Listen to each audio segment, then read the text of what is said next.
Eric Adams walked into that studio ready to control the narrative. But Zohran Mamdani brought the one thing Adams couldn't spin: cold, documented truth. Within minutes, the smirks disappeared. The talking points collapsed. And what came next left NY1 in stunned silence. A buried contract.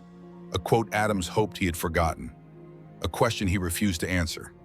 This wasn't a debate, it was a political gut punch delivered live. And the fallout, it's just beginning. Stick around, because what Mamdani revealed could rewrite the story they've fed you for years. Before we dive in, let us know where you're watching from and hit subscribe so you never miss the moments that shake the system. Eric Adams, ready to deliver his usual lines, this time mocking what he called pie-in-the-sky progressive housing bills.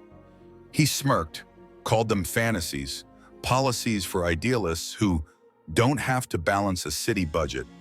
The NY1 host gave a half nod, ready to move on. But then something changed. Zohran Mamdani leaned in. He hadn't spoken yet, just listened carefully, not once interrupting. But now, as the camera zoomed in, Mamdani raised a single finger, not to argue, but to ask a question.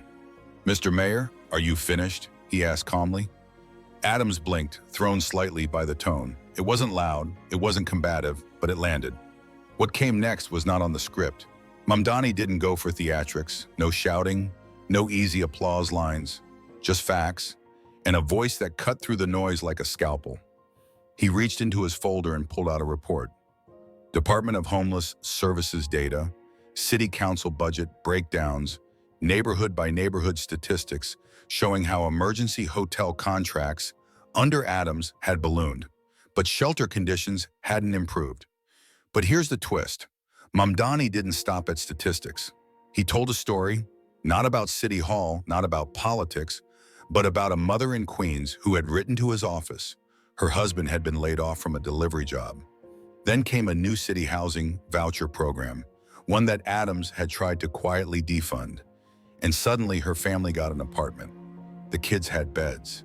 It wasn't just policy, she wrote. It was life itself. The studio fell quiet. Even the NY1 moderator, trying to pivot, stumbled.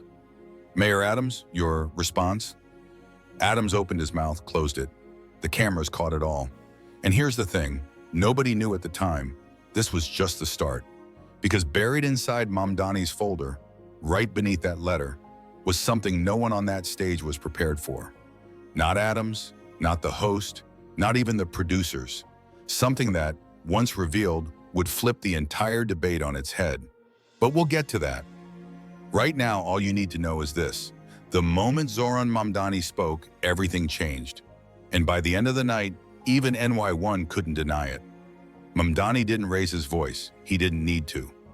While Adams shifted in his seat, trying to regain his footing, Mamdani calmly opened the folder again. This time, he pulled out a document stamped with 3 words that made everyone in the studio lean forward. City Council Oversight Summary. It wasn't flashy, just plain white paper, black ink, a few red circles and pen. But what it said, that was the gut punch. Mamdani began reading. Page 14, line 3. $850 million allocated for emergency shelter privatization contracts under the 2022-23 city budget. Mr. Adams, you signed off on it. Adams flinched. Mamdani flipped to another tab. Page 22. Expanded NYPD presence at shelters and public housing. Funded, supported by 18 council members, despite community opposition. He paused, letting the number hang in the air. 18. Adams tried to interject, but Mamdani stayed steady. "You've called progressive housing reform unrealistic," Mamdani said quietly. "But you signed off on the very contracts that turned public shelter into private profit, and you expanded NYPD presence in housing, after criticizing those exact tactics as councilman." There it was, the contradiction. And not from opinion pieces or activist threads, but from Adams's own signature, his own record. NY1's cameras cut between their faces, one steady, the other blinking rapidly. The moderator tried to move things along. "Mayor Adams, would you like to clarify?" Adams spoke, but his answer came out rushed, stumbling. Those were complex negotiations. Context matters. Mamdani didn't smile. He didn't gloat. He just nodded and gently closed the folder. Context does matter, Mamdani said softly, especially when you've spent the last 2 years pretending these votes never happened. Silence again. Then Mamdani changed direction. He didn't keep swinging. Instead, he stepped back and told another story, this time about a housing advocate in the Bronx who had seen shelter evictions reach a record high under the new contract system. After years of chaos, her budget finally stabilized, but only because she fought for every penny. She isn't a Republican, and she's not a Democrat, Mamdani said. She's exhausted, and exhausted, he repeated, is what most New Yorkers are. Tired of the shouting, tired of the spin, tired of people in suits rewriting history for another news cycle. The room felt different now. This wasn't a debate, it was a reckoning, but the real blow hadn't landed yet. Because deep in the stack of documents on Mamdani's lap, one file sat untouched. Not a report, not a letter, a contract, signed, funded, quietly approved. And once that hit the table, everything Adams had just said would unravel. But we're not there yet. Because before Mamdani drops that final file, he's going to do one more thing, something Adams never saw coming. He's going to make it personal. Mamdani looked straight at Adams, not with anger, not with disdain, but with disappointment. You've called housing activists reckless, he said. You've told thousands of New Yorkers that their demands for dignity are out of touch. He reached for another document, not from the folder this time, but from his jacket pocket. Folded, the edges worn. Then he unfolded it slowly and held it up. A quote dated 2013, signed by then Borough President Eric Adams, in bold. Housing is a human right. Any policy that denies shelter to a New Yorker is an injustice. Plain and simple. You could feel the air thin in the studio. Mamdani didn't shout it. He read it like a memory, one he wished still mattered. You said that, he continued. I was a college student when I first heard it. I remember thinking, finally, a leader willing to say what's true. Adams tried to interject, but Mamdani raised his hand. I'm not here to play gotcha, Mr. Mayor. I'm here to ask, what changed? Adams's lips tightened. Mamdani pressed on. Because the working families in Queens haven't changed. The advocates, the teachers, the moms struggling to keep their homes, they still believe what you said back then. He turned to the camera now, and they deserve to know whether you still do. It wasn't about policy anymore. It was about trust. Adams leaned forward, trying to explain. He started to mention shifting demographics, new humanitarian challenges, budget realities. But every word sounded smaller than the one Mamdani had just read aloud. Housing is a human right, plain and simple, and NY1 cut to the audience. Viewers at home watched in real time as a narrative many had accepted for years began to crack. Then Mamdani said something unexpected. I'm not here to defend every activist slogan or every policy proposal in every speech. But I will defend one thing. He paused, his voice steady. The right of New Yorkers to know exactly where their leaders stand. Then he folded the paper again and placed it gently on the table between them. It's not just about housing, he said. It's about whether your words still mean anything once you hold power. And that's when it hit Adams. This wasn't just a debate, it was a mirror, one that wouldn't go away. And Mamdani wasn't done because now it was time to show the contract. The one that proved just how far Adams was willing to go when no one was watching. But that reveal, that was coming in a moment. Mamdani reached down and pulled out one final file. It wasn't bulky, just a few stapled pages, no redactions, no legal jargon, just plain, unmistakable truth. He held it up. This, he said, is the contract Mayor Adams personally approved. Adams shifted in his seat again, but said nothing. This document, Mamdani continued, authorized the reallocation of city housing funds, money originally designated for low-income families and seniors, to private shelter contractors, whose profits soared while thousands waited months for affordable apartments. A low murmur rolled across the studio. And not just as a pilot program, Mamdani added. This was permanent. hidden inside a larger budget bill that passed with almost no public debate. Then he read aloud the line that stunned the room. Section 12, paragraph 7, emergency shelter allowances may be applied to all recipients, regardless of residency, legal status, or income eligibility. He looked up. Mr. Mayor, do you know how many families were denied affordable housing that year in Brooklyn alone? Adams didn't respond. Over 3,000, Mamdani said quietly. He didn't yell. He didn't even raise his voice. He just let the numbers speak. You made a choice. You made it quietly. You didn't hold a press conference. You didn't explain it to the families who watched their children sleep on subway benches. You just buried it and moved on. The moderator stepped in. Mayor Adams, would you like to respond to that? He did, but the words came slow, uncertain. That provision was part of a broader compromise. We were dealing with multiple crises at the time. There were no easy options. Mamdani gave a slow nod. There never are, he said, but leadership is about choosing the hard truths over the convenient lies. He laid the file flat on the table between them. Working families are not extremists for wanting their leaders to put them first. The audience, silent for nearly 2 minutes, finally reacted. Applause, a few gasps, and some stunned faces staring at the screen, processing what they had just heard. NY1's camera operators whispered into headsets. Producers backstage scrambled to rewrite talking points. This wasn't the interview they'd expected. And yet it was just getting started, because now the conversation was shifting. It wasn't just about what Adams had done. It was about why. And Mamdani was about to ask the one question Adams never wanted to hear on live television. Zohran Mamdani sat still for a moment. The papers were all on the table now, the reports, the quotes, the contract. He didn't need another document. What came next wouldn't come from a folder. It came from the people watching. I want to ask you something, Mr. Mayor, Mamdani said quietly. The room leaned in. Do you believe New Yorkers come first? Adams blinked. What? What kind of question is that? It's a simple one, Mamdani replied, because everything we've talked about tonight, every funding bill, every housing decision, every vote you've taken, boils down to that. He repeated it again, voice gentle but unyielding. Do you believe New Yorkers come first? Adams sat back, searching for the right words. I believe in compassion, he said finally. I believe we can walk and chew gum. We can help newcomers fleeing hardship and still support longtime residents.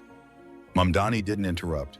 He just nodded, waiting, then quietly answered for him. But when it came time to choose between a senior sleeping in a shelter and a hotel chain getting a city contract, you chose the latter. When it came time to secure funding for public schools versus expanding private shelter contracts, you chose the latter. When it came time to protect working-class tenants or to push through zoning for luxury developers, you chose the latter. The silence in the studio now wasn't awkward. It was heavy. You don't have to say it, Mr. Mayor, Mamdani added, because your record already did. Adams tried again. That's not fair. These issues are nuanced, and yet the consequences aren't, Mamdani shot back. They're real.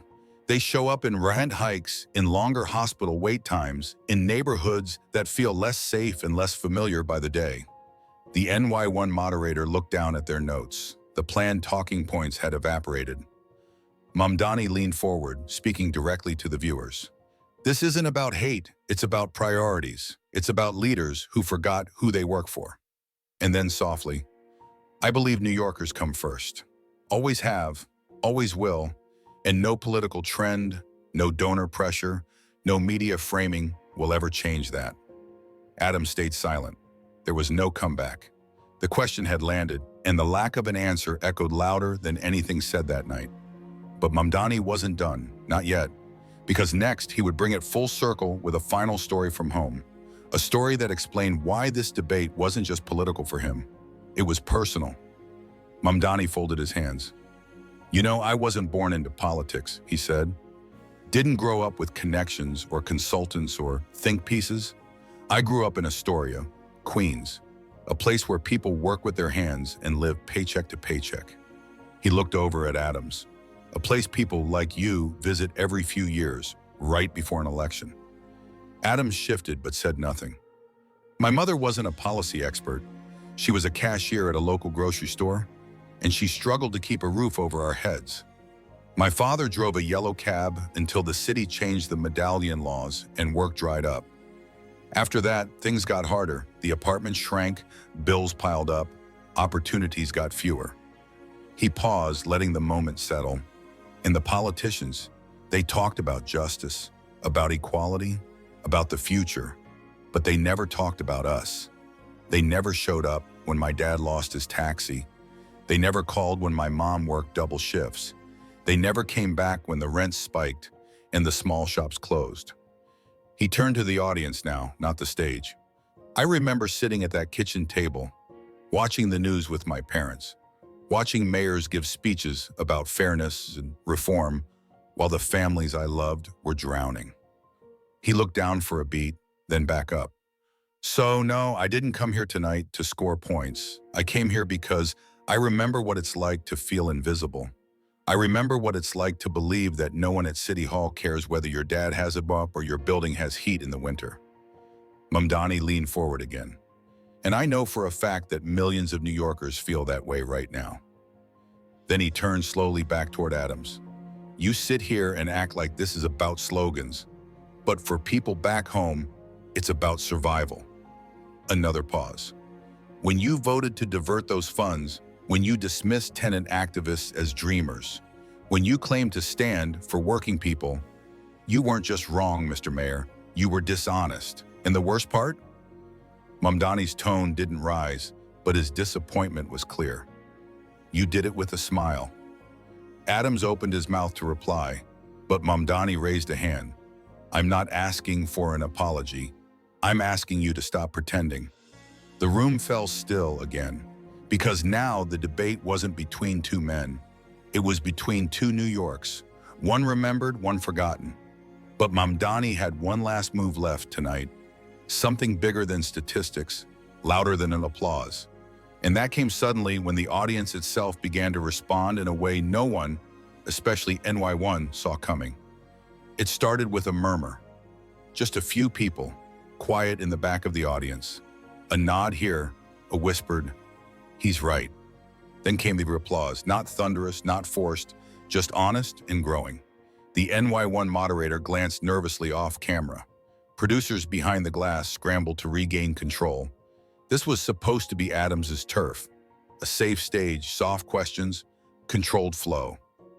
But something had cracked, because the people watching, both in the studio and at home, weren't responding to spin. They were responding to something they hadn't seen in years. Truth. Zohran Mamdani didn't bask in it. He didn't raise his voice or pump his fist. He just sat quietly while the reaction grew. One audience member, an older woman with silver hair, stood up. She didn't shout. She didn't wave a sign. She just said, "Thank you," and sat back down. The cameras caught it. The internet noticed. Clips began circulating before the segment was even over. Headlines popped up within minutes. Mamdani turns the tide on NY1. Adams silent as Mamdani drops bombshell documents. Unexpected hero. But inside the studio, the moment was still unbursting. Adams shifted again, trying to recover, talking about bipartisanship, about complexity, about his years of experience, but none of it landed. The room had already moved on. The moderator leaned in. Councilmember Mamdani, final thought? Mamdani didn't hesitate.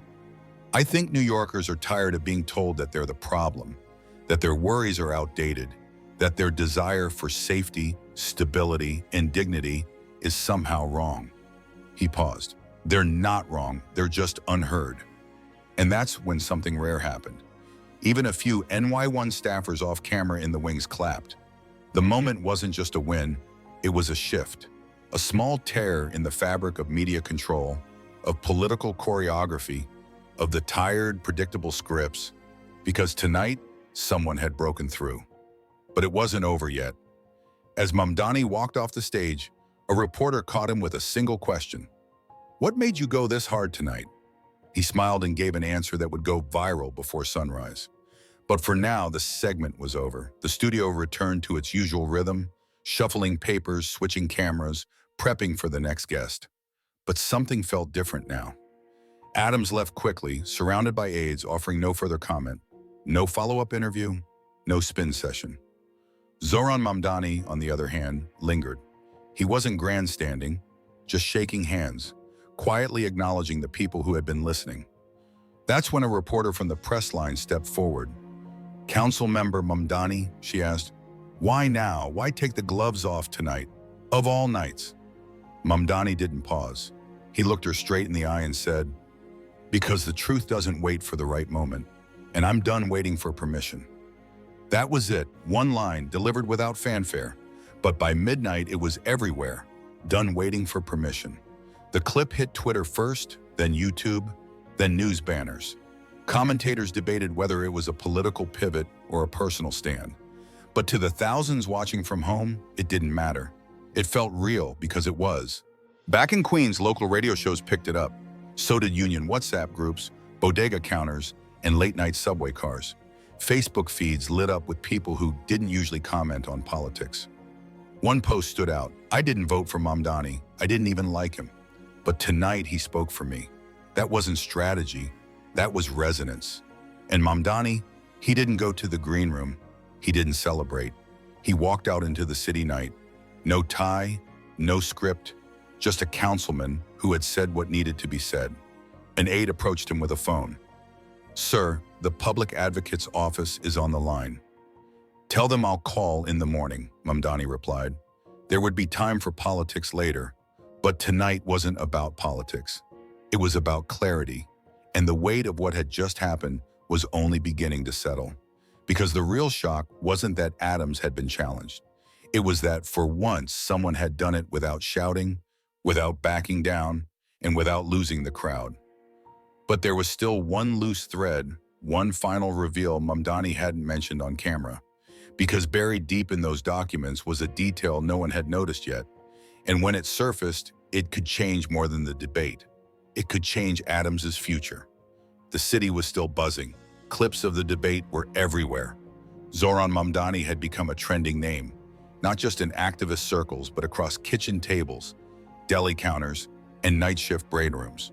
But behind the scenes, something else was unfolding. Back at City Hall, a junior staffer, working late, was reviewing the same documents Mamdani had brought to the NY1 debate. Not the headlines, not the quotes or charts, but the fine print. That's when she saw it. Appendix F, a single paragraph buried near the end of the emergency shelter contract. A clause easily overlooked, tied to a contractor out of Brooklyn. All city services to be facilitated through Urban Housing Network LLC, contractor of record. At first it meant nothing, but the name rang a bell. The staffer ran a search, then another, then cross-referenced campaign disclosures, and her stomach dropped. Urban Housing Network wasn't just any contractor. It was a nonprofit that had received over $52 million in city funds through the Adams administration over the past 4 years, despite multiple internal audits showing mismanagement of disbursements and questionable employment practices. Worse, its board chair was married to a major donor in Adams's political circle. It had all been there in black and white, signed by Adam, approved, renewed year after year, and now it was public because Mamdani had included the full document in his folder, handed to NY1 producers before the show. No redactions, no exclusions. They didn't catch it. But now reporters were starting to. The first story dropped quietly on a watchdog blog. Then it hit a local news wire, then went citywide. Adams linked to shelter funds contractor under scrutiny. By morning, tabloids had it on their front page. Adams shelter scandal. Mamdani hadn't said a word about it on stage. He didn't need to. He let the truth do its work in silence. And while Adams's team scrambled to respond, issuing statements about due process and baseless smears, the damage was already spreading. Mamdani, meanwhile, said nothing. When asked by a reporter if he'd planned this, he gave a short reply. "I just brought the facts. What people do with them, that's up to them." But everyone knew what was coming. Investigations, hearings, a long, messy spotlight, and maybe something more. Because if the public kept digging, this might not end with embarrassment. It might end with resignation. But before that happened, Mamdani had one final message for the city, and he was saving it for a stage much bigger than NY1. 3 days later, Zohran Mamdani stepped onto a new stage. Not a studio this time, but a community center in Jackson Heights. No cameras except the ones carried by local crews and citizen live streamers. Folding chairs, calloused hands, styrofoam cups, real people. But word had spread. By the time Mamdani took the mic, the place was packed wall to wall. He didn't open with policy, didn't even mention Adams at first. He began with a pause. Then, every once in a while, a moment happens that rips the mask off the whole thing. The room went still. What you saw on that stage, it wasn't about Eric Adams. It wasn't about me. It was about what happens when power forgets who it serves. He let that hang, and for once, truth spoke louder than spin. A woman near the front wiped her eyes. A man in a Union jacket nodded slowly. "But I'm not here to take a victory lap," Mamdani continued. "I'm here to ask you, what do we do now?" He stepped forward. Because that contractor deal, that wasn't an accident. That was a system. One that feeds itself while calling you selfish for asking where your tax dollars go. Scattered applause. They call it compassion. They call it progress. But ask yourself, why does it always end with you paying more, waiting longer, and getting less? Now the room was locked in. They say New York can't afford to put New Yorkers first, but they never say that when it's time to approve luxury rezoning or write million-dollar checks for city consultants. He stopped, then leaned in. They forgot who they work for, a beat, but we didn't. The crowd erupted, not in outrage, but in clarity. This wasn't about one debate anymore. It was about a line in the sand, and Mamdani knew it. We need leaders who tell the truth, even when it's not convenient, even when it costs them, even when the media is waiting to tear them apart for it. He looked around the room. I don't care if you're a Democrat, Republican, or fed up with both. If you're tired of being lied to, then it's time. He held up the same folded quote he had read on air days earlier. Housing is a human right, plain and simple. Then he added his own, and silence in the face of truth is betrayal. The town hall gave him a standing ovation. Outside, the press waited with fresh questions. But Mamdani didn't stop. He shook hands, listened to stories, promised to take them back to City Hall. Because this wasn't a media win, it was the start of a movement. And somewhere in a City Hall office, Eric Adams finally understood. He hadn't just lost a debate.